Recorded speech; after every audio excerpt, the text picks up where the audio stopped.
জীবনটা কত অদ্ভুত, তাই না? আমাদেরকে যারা হৃদয় উজাড় করে ভালোবাসে তাদেরকে আমরা গুরুত্বই দেই না। আমার আপনাকেই লাগবে বলে বিদ্রোহ করি না। কখনো সেই মানুষটাকে জানতেই দিই না যে মানুষটাকে কতটা ভালোবাসি। এইভাবে সময় যেতে থাকে। একটা সময় পর আমরা তুমি ইচ্ছে করলে আমার বাঁচিয়ে রাখতে সেই পারতে, মানুষটার জন্য আমাদের কিন্তু খারাপ তুমি লাগতে তা শুরু করে। করলে না। কি অদ্ভুত জীবন, তাই না? তুমি শুধু তাকিয়ে থাকলে আর দেখতে থাকলে কেমন করে আমার মৃত্যু হয়। তুমি দেখলে আমি ভালোবাসার অভাব বোধে কেমন কাতরাচ্ছি, কিন্তু তুমি গুরুত্ব দিলে না। তুমি লক্ষ্য করলে তোমারে পাওয়ার জন্য আমার ব্যাকুলতা, অস্থিরতা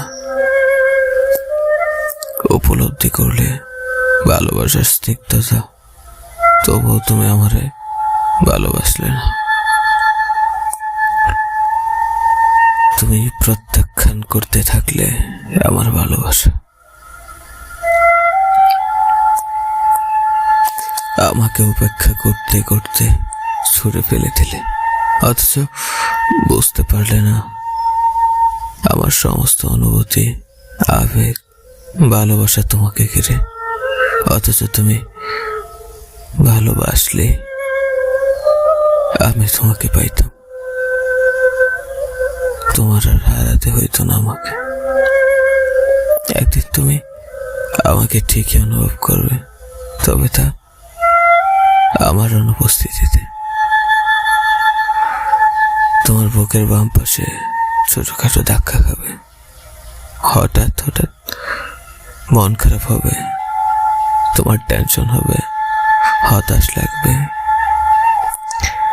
বুকের মধ্যে যেখানে হৃৎপিণ্ড থাকে সেখানে হাহাকার লাগবে, কষ্ট হবে, অথচ জানবে না কিসের টেনশন, কিসের এত হতাশা।